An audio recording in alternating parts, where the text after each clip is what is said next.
terus berkobar di pertokoan GS Pasar Jumat Jalan Sudirman, Pusat Kota Purwakarta.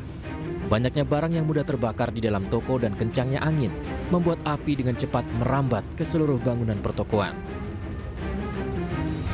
Kondisi ini membuat para pedagang panik menyelamatkan barang dagangannya seperti pakaian ke tempat aman. Namun akibat api terus membesar, pedagang tak bisa menyelamatkan barang dagangannya. Sejumlah pedagang menangis karena barang dagangannya seperti pakaian dan sepatu serta barang lain untuk stok belanja lebaran konsumen ludes terbakar. Mereka pun merugi hingga ratusan juta rupiah. Dari mana kebakaran ini? Dari mana kebakaran ini penyebabnya? Gardu belakang. Gardu listrik? Ya, gardu listrik. Terus ibu gimana? Jualan sepatu di dalam. Terus gimana sekarang kondisinya? Udah nggak bisa diapa-apain lagi, udah nggak boleh masuk. Kebakar? Semua hancur, dari belakang sampai depan udah nggak bisa lagi. Berapa kerugian, Pak? Kerugian 200-an. 200 juta? Ya. Ini gimana? Tadinya mau ini ya buat lebaran gitu ya? Ya, buat lebaran. 4 mobil damkar diterjunkan dan hingga kini terus berupaya memadamkan api di lokasi. Sementara akibat kebakaran ini arus lalu lintas di depan lokasi kebakaran mengalami kemacetan. Dari Purwakarta, Jawa Barat, Irwan, iNews melaporkan.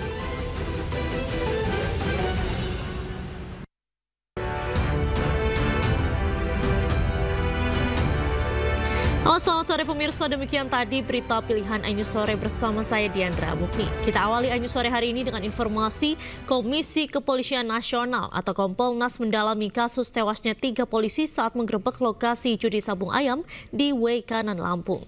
Kompolnas menduga penembak 3 polisi adalah orang yang terlatih atau biasa menggunakan senjata.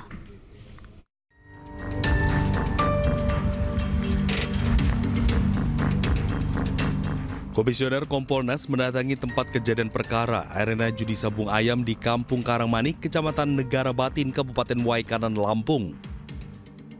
Kedatangan Kompolnas untuk melihat dan mendengarkan langsung berbagai fakta dan informasi terkait penembakan 3 anggota kepolisian saat menggerebek arena judi sabung ayam.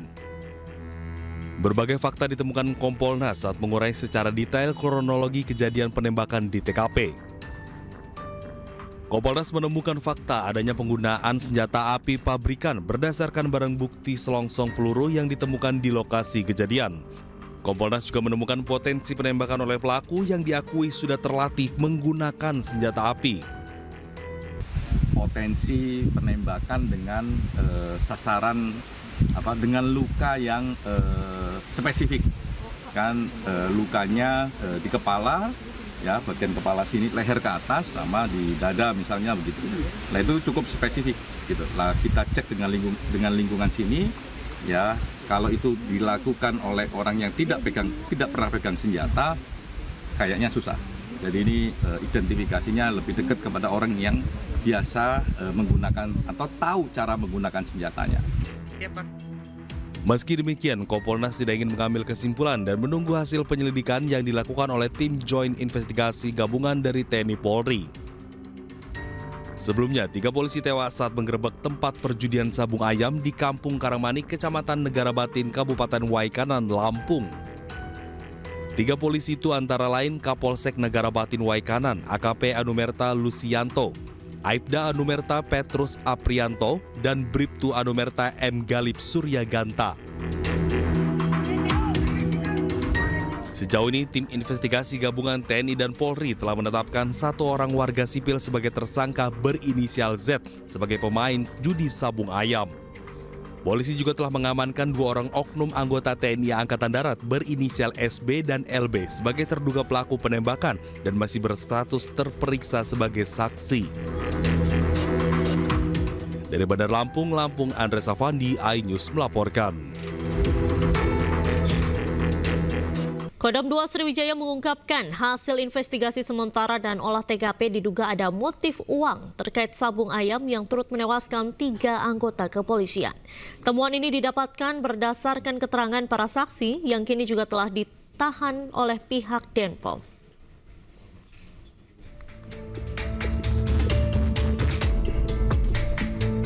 Kasus tewasnya 3 anggota polisi saat melakukan penggerbekan arena sabung ayam di Kampung Karangmanik, Kabupaten Waikanan, Lampung menemukan fakta baru. Diduga adanya aliran uang judi yang dinikmati para oknum dari hasil judi sabung ayam. Hal itu ditegaskan langsung oleh Kapendam 2 Sriwijaya, Kolonel Infantri Eko Syah Putra Siregar. Temuan adanya bagi-bagi uang hasil judi sabung ayam didapatkan berdasarkan keterangan para saksi yang kini telah ditahan Denpom. Adapun kedua saksi tersebut, Peltu Lubis dan Kopka Basaryah. Pengakuan ini pun akan didalami oleh tim penyidik gabungan untuk mengungkap siapa saja oknum yang terlibat dalam judi sabung ayam.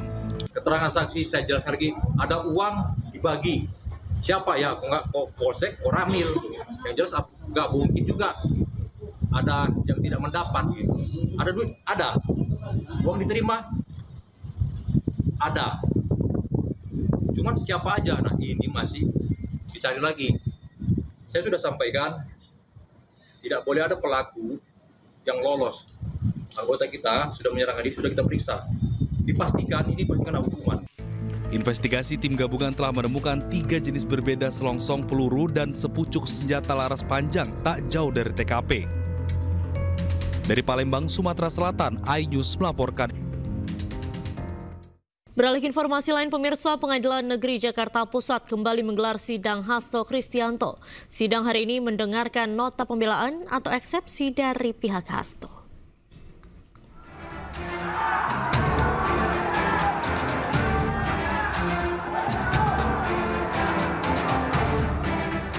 Pengadilan Negeri Jakarta Pusat kembali menggelar sidang Hasto Kristianto. Sidang hari ini mendengarkan nota pembelaan atau eksepsi dari pihak Hasto. Sekretaris Jenderal PDP Hasto Kristianto tiba di Pengadilan Negeri Jakpus sekitar pukul 9 pagi. Hasto membacakan sendiri eksepsi atau nota keberatan atas dakwaan jaksa penuntut umum. Hasto menyiapkan eksepsi pribadi setebal 25 halaman yang ia bacakan. Sementara eksepsi tim penasihat hukum setebal 130 halaman disampaikan secara bergantian oleh penasihat hukum Hasto. Telah menimbulkan sikap tidak senang dalam diri penguasa saat itu. Dari berbagai informasi yang saya terima, bahwa sejak Agustus 2023, saya telah menerima berbagai intimidasi dan semakin kuat pada masa-masa setelah pemilu kepala daerah tahun 2024. Puncak intimidasi kepada saya terjadi pada hari-hari menjelang proses pemecatan kader-kader partai yang masih memiliki pengaruh kuat di kekuasaan. Namun apa yang menjadi sikap politik partai adalah cermin kedaulatan partai yang memiliki disiplin dan rekam jejak perjuangan yang sangat lama sejak PNI didirikan oleh Bung Karno pada tanggal 4 Juli 1927. Atas sikap kritis di atas, kasus Harun Masiku selalu menjadi instrumen penekan yang ditujukan kepada saya.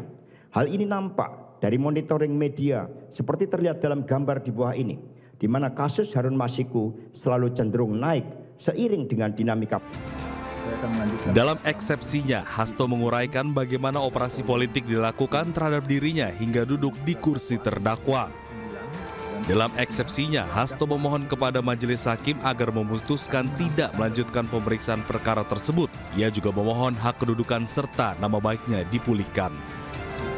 Dari Jakarta, tim liputan iNews melaporkan.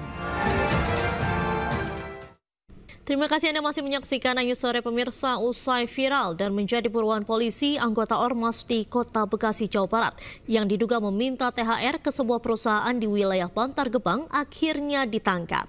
Pelaku ditangkap di tempat persembunyiannya di wilayah Sukabumi, Jawa Barat. Gua mau pimpinan lu sini. Jangan gitu, Pak. Harga saya kerja di sini, Pak. Kalau lu kerja di sini, sampai berarti amanah lo. Udah saya sampaikan, saya juga amanah, Pak. Gimana mau nggak ada ACC, Pak? Saya juga. Bagaimana mau nggak ada ACC? Lu mata sini nggak ngargain gue. Lu kalau pengen tahu, gua jagoan yang megang kikiul. Iya, Pak. Ada nih gua nih. Iya, paham. Paham. Masa gua banyak di sini. Paham, saya juga. Kalau gua tutup jalan di depan, kalau bisa bergerak. Siap. Ya, Bu. Ya gimana? Kita kan sesuai prosedur juga, Pak. Prosedur buat nih. Gua mau ketemu pimpinan lu di sini siapa? Bos lu. Harga saya lah, Pak. Saya kerja di sini, Pak. Ya kan kita nggak ada hubungan sama kamu. Nggak ada urusan sama lu, urusan perusahaan. Tapi kan kita sebagai pengamanan, Bu. Kita pengen tahu responnya apa gitu. Bos lu siapa? Nggak mau kenal gua, ya kan? Gua selama ini biar bos lu kenal gua, gitu aja. Yang turun ke sini anak gua nggak pernah turun. Sekarang gua turun, gua ingin buktiin ternyata kayak begini semuanya, nggak menghargai lingkungan, ya kan? Oh, paham saya juga. Harga saya lah, saya juga kan keamanan sini. Ntar gara-gara ini saya keluarin. Lu jangan keluarin, gua yang masukin, ngapain lu keluarin? Di sini gua yang megang pabrik-pabrik semua. Iya, paham. Tapi kan harga saya kasih aja lah, dari saya lah. Enggak. Kita nggak ada nama nanti. Tahun depan nanti saya nggak ada nama. Gua nggak mau. Tahun depan masa lu mau ngasih lagi gua? Nggak mau, itu kan gaji lu, nggak mau lah. Gua pengen yang punya pabrik ini keluar. Gitu loh, Pak. ART-nya jangan ribut-ributan di sini, Pak. Bukan ini keributan. Gua masih gini, ini udah cara baik-baik gua loh. Nah, itu gua apa isi? Gua bela negara di sini, ya kan? Iya. Gua mati-matian. Tuh, iya kan? Paham saya juga, Pak. Nah, di sini lu baca. Iya kan? Iya. Gua jangan jadi penonton doang, lu nyari makan di sini. Dia nyari buat beli Fortuner, buat beli berlian. Kalau kita kan Gimana mau. kalau misalkan saya ajuin lagi, terus saya yang berbicara? Serah kalau gitu. Oke, tulis sama gua. Oke, betul. Kalau gitu bagus. Margi saya lah, saya kerja di sini juga, Bu. Mana pulpen? Saya juga kerja di sini. Punya orang-orang di ACC gua kagak. Gua beri komisi. Siap. Ya, paham. tulis. Tuh ada nomor HP gua di sini. Oke, siap. Dia makan lagi pada nyari berlian, Bang. Kita mah lagi nyari paham, ya, Bu? beras. Iya, paham. Itu kan buat bagi-bagi takjil. Siap. Lingkungan. Iya. Masa kita sih Bang nonton doang. Kagak ada yang berani sama gua atau rakun. Iya, paham. Oh, berani gelut sama gua. Iya. Video anggota Ormas yang tengah meminta tunjangan hari raya di sebuah perusahaan di kawasan Bantar Gebang, Kota Bekasi ini belakangan viral di media sosial. Dalam aksinya, anggota Ormas memaksa ingin bertemu pimpinan perusahaan untuk meminta THR Lebaran. Pelaku juga sempat mengintimidasi petugas keamanan yang tengah berjaga lantaran permintaannya ditolak. Usai aksinya viral, tim Resmo Polres Metro Bekasi Kota akhirnya menangkap pelaku pada Jumat pagi. Pelaku diamankan kurang dari 12 jam di tempat persembunyiannya di Kabupaten Sukabumi, Jawa Barat. Polisi menyebut usai aksinya viral, pelaku langsung melarikan diri. Selain mengamankan pelaku, polisi juga meminta keterangan 3 rekan pelaku. Kami sudah mengamankan pelaku inisial S semalam pukul 18.30 di daerah Sukabumi. Ada perlawanan nggak, Bang? Untuk perlawanan tidak ada, yang pasti pelaku menyadari bahwa apa yang dilakukannya viral dan pelaku ketakutan sehingga melarikan diri. Bang, pas waktu video itu kan kabarnya 4 orang, apakah itu 4-4-nya ditangkap gitu? Untuk yang sudah kita amankan 3 orang untuk terkait video yang viral, sementara kita tetapkan 1 orang untuk tersangka. Pelaku kini masih dalam pemeriksaan intensif di ruang Resmo Polres Metro Bekasi Kota dan dijerat pasal 368 KUHP tentang pemerasan dengan ancaman 3 tahun penjara. Dari Bekasi, Jawa Barat, Rahmat Hidayat, iNews melaporkan. Pemirsa, ulah oknum Ormas melakukan tindakan tidak terpuji juga terjadi di kantor Dinas Kesehatan Kabupaten Bekasi, Jawa Barat. Tak bisa menemui Kepala Dinas Kesehatan di kantornya, sekelompok Ormas kecewa dan membuang sampah serta air di depan kantor Dinas Kesehatan.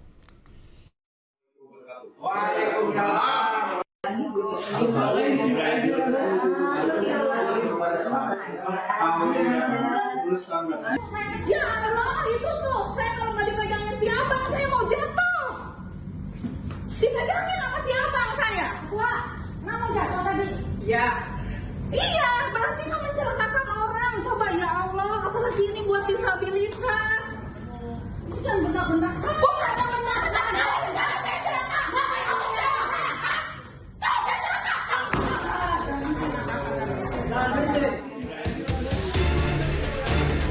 Seorang ibu yang merupakan karyawan kantor Dinas Kesehatan Cikarang kesal lantaran nyaris terpeleset akibat sampah yang dibuang sekelompok ormas di depan pintu kantor Dinas Kesehatan Cikarang, Kabupaten Bekasi, Jawa Barat. Oknum ormas sempat berbicara di depan CCTV. Mereka ingin menemui Kepala Dinas Kesehatan. Namun saat itu, yang bersangkutan sedang tak ada di kantor. Assalamualaikum warahmatullahi wabarakatuh. Kami dari Laskar Merah Putih yang melihat dari CCTV di depan. Kami datang kemarin untuk koreksi kepada Dinas Kesehatan. Kami mohon yang melihat video ini segera Laskar Merah Putih difasilitasin untuk kita ngopi bersama walaupun di bulan puasa. Menanggapi hal tersebut, Polres Metro Bekasi berkomitmen akan menindak tegas ormas yang membuat kegaduhan. Apalagi jika ada paksaan untuk memberikan THR. Perintah Gubernur juga sangat tegas untuk menindak bagi siapa saja ormas yang akan memaksa meminta THR. Ada TNI, ada Polri yang siap membackup melaksanakan penindakan berkaitan dengan pelanggaran-pelanggaran tersebut. Sebelumnya, salah satu pelaku usaha di kawasan Sawangan, Depok menerima 3 surat berupa berisi permohonan partisipasi, mendukung kegiatan dan meminta dana keamanan jelang Lebaran dari 3 ormas berbeda. Terkait hal itu, Gubernur Jawa Barat Deddy Mulyadi menegaskan tak boleh meminta paksa dan memberi paksa tunjangan hari raya di luar perusahaan dengan dalih apapun. Bagi seluruh aparatur pemerintah di Provinsi Jawa Barat, dari mulai gubernur sampai RT RW, kalau kata RT RW bukan pemerintah ASN, tetapi struktur yang ada dilarang meminta dan memberi tunjangan hari raya pada siapapun dan dalih apapun. Yang kedua, bagi seluruh lembaga usaha, baik BUMD, BUMN, lembaga-lembaga bisnis swasta, dilarang untuk memberikan THR pada siapapun dengan dalih apapun. Terkait ormas minta THR Lebaran, para pelaku usaha diharapkan segera lapor pihak kepolisian. Jika ditemukan dan terbukti adanya unsur pemerasan, maka pelaku akan diproses sesuai hukum yang berlaku. Dari Kabupaten Bekasi dan Depok, Jawa Barat, Didit Junaidi, Iyung Rizky, iNews melaporkan.